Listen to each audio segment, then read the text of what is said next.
የፍቅር ግንኙነት እንደሚቋረጥ የሚያሳዩ 5 ምልክቶች። አንደኛ፣ ተመሳሳይ ፍላጎቶች እየጠፉ ይመጣሉ። ተመሳሳይ የጋራ ፍላጎቶች እየጠፉ እንደሆነ የሚያሳዩ 5 ነገሮች እነዚህ ናቸው። አንደኛ፣ የጋራ ጊዜ መቀነስ። ቀድሞ አብሮ መውጣቱና መግባቱ ሱስ እስኪሆንባችሁ ድረስ የማትለያዩ ከነበር አሁን ላይ ያለመገናኘትን ትመርጣላችሁ። አብሮ ጊዜ ለማሳለፍ ፍላጎት ይጠፋል። ሁለተኛ፣ የውይይት ወይም የጨዋታ ምንጭ ማጣት።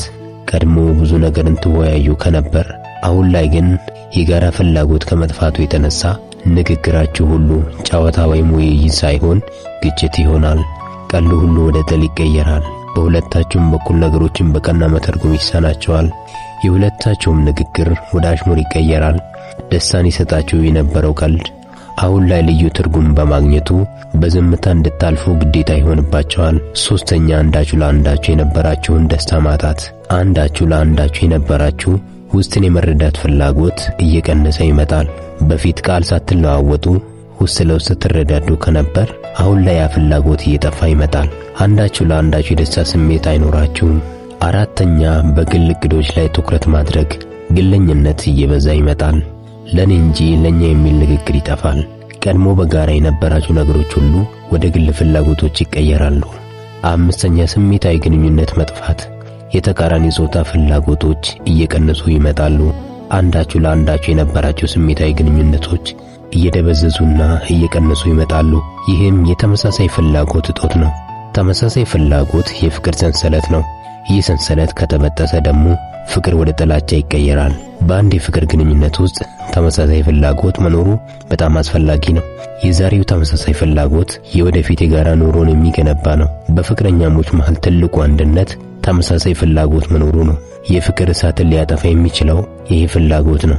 አንድ ግንኙነት ሊያበቃለት ሲል መጀመሪያ የሚታየው ምልክት የተመሳሳይ ፍላጎት መጥፋት ነው። ይህ ፍላጎት በአንድ የሚጠፋ አይደለም። ፍላጎቱ እያደገ ካልሄደ እየሞተ ይሄዳል። ሁለቱም እኩል ሊጠብቁት ይገባል። አንዱ ብቻ የሚጠብቀው አይሆንም። የፍቅር ግንኙነት እንደሚቋረጥ የሚያሳዩ ምልክቶች። ሁለተኛው፣ የተለያዩ እርዳታ ለማግኘት ሌላ ሰው ጋር መሄድ። ሁለት ሰዎች ሲገናኙ አንዱ የአንዱ ረዳትና አጋዥ ለመሆን ነው። አንዱ ጋር የሌለው አንዱ ጋር ይኖራል። ስለዚህ እርስ በርስ ለመረዳዳትና ለመደጋገፍ ጭምር ይቀራረባሉ። የእድሜ ልክ ሕይወት የሚመሰረተው እዚህ መሰረት ላይ ነው። ሰዎች የሚረዳዱትና የሚደጋገፉት ሙሉ የሆነ የጋራ ሕይወትን ለመገንባት ነው። ስለዚህ በእነዚህ ሰዎች መሃል ንፋስ እንኳን ሊገባ አይችልም። ነገር ግን በፍቅር ግንኙነት ውስጥ ይህ አይነት መደጋገፍና መረዳዳት እየቀነሰ ከመጣ አንደኛው ሰው እርዳታ ለማግኘት ወደ ሌላ ሰው የሚሄድ ከሆነ ግንኙነቱ እንዳበቃለት ይህ ትልቅ ምልክት ነው። በሐሳብ፣ በእውቀት፣ በልምድ፣ በገንዘብ፣ በየትኛውም ነገር መደጋገፉና መረዳዳቱ ከቆመ በእነዚህ ሰዎች መሃል የነበሩ የፍቅር ቀረቤታ አብቅቶለታል ማለት ነው። ስለዚህ የፍቅር ጓደኛችሁ ቀድሞ በነጻነት ያለ ፍርሃት ሲጠይቃችሁ የነበረው እገዛና እርዳታ አሁን መጠየቅ አቁሙ። ከናንተ ማግኘት ያለበትን ከሌላ ሰው ሲጠይቅ ካገኛችሁት በእርግጠኝነት ይህ ሰው ልቡ ከናንተ ጋር እንዳልሆነ ወቁ።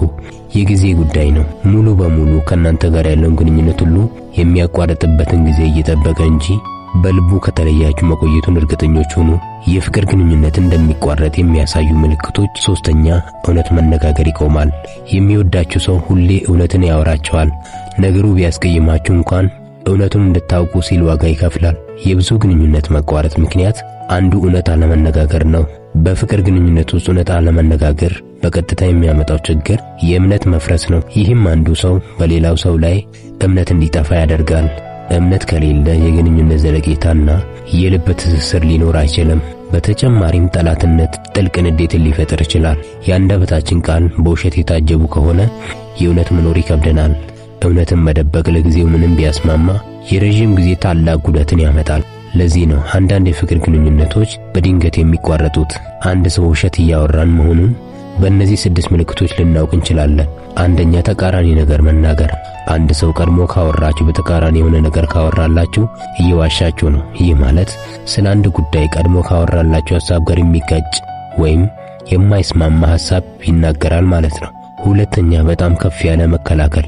አንድ ሰው በቀላሉ ሊመልሰው የሚችለውን ጥያቄ ላለመመለስ ሲል መከላከል ወይም ጥያቄውን በሌላ ሐሳብ መቀየር ይጀምራል። ስለዚህ እውነት ላለማውራት ሲል መከራከር ወይም እውነቱ እንዳይታወቅ ማድረግ ይጀምራል። ሶስተኛ ዝምታ ወይም ያልተጠበቀውን ዝርዝር መስጠት። ሰዎች አንድ እውነትን ለመደበቅ ወይም ውሸት ለማውራት ሲሉ ያልተጠየቁትን ዝርዝር ሐሳብ እየጨመሩ ይናገራሉ ወይም ነገሩን በዝምታ ያልፉታል። አራተኛ አይን መዝጋት ወይም የእይታ አቅጣጫ መቀየር። ውሸታም ሰዎች አይናቸውን ማየት አይችሉም። እውነቱ እንዳይታወቅባቸው ሲሉ አይናቸውን ያንከራትቱታል። ነገር በአይን ይገባል እንደሚባለው አይናቸው ውስጥ ያለውን ውሸት ማሳየት አይፈልጉም። አምስተኛ ንግግሮችን በስድብ መቀየር።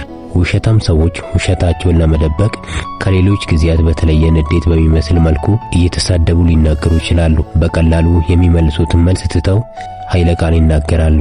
በጣም ይቆጣሉ። ጭራሽ እናንተ ጥፋተኛ እንደሆናችሁ እንድታስቡ ያደርጓቸዋል። ስድስተኛ ጥያቄን በጥያቄ መተካት። ጥያቄ ሲቀርብላቸው ምላሽ ለመስጠት ብዙ ጊዜ ይወስዳሉ። በተጨማሪም ሌላ ጥያቄ ይጠይቃሉ። በፍጹም ለተጠየቁት ነገር ምላሽ አይሰጡም። ይልቅስ በሌላ ጥያቄ ነገሩን ያዞሩባቸዋል። አንድ ግንኙነት አይፈልጉም። በራሳቸው ቁጥጥር ስር ብቻ እንድትሆኑ ይፈልጋሉ።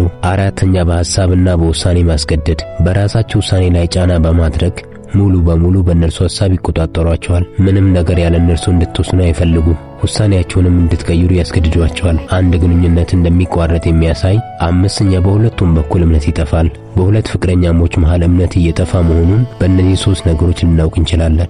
አንደኛ ብዙ ሚስጥር መኖር። ቀድሞ ምንም አይነት ሚስጥር የማይደባበቁ ሰዎች አሁን ላይ እያንዳንዱ ነገራቸውን በሚስጥር ማድረግ ይጀምራሉ። አንዳቸው የአንዳቸውን እቅድና ፕሮግራም ማወቅ ይሳናቸዋል። እንደማይታወቁ ሰዎች እስኪመስሉ ድረስ በእያንዳንዱ እርምጃቸው ሚስጥረ ብዙ ይሆናሉ።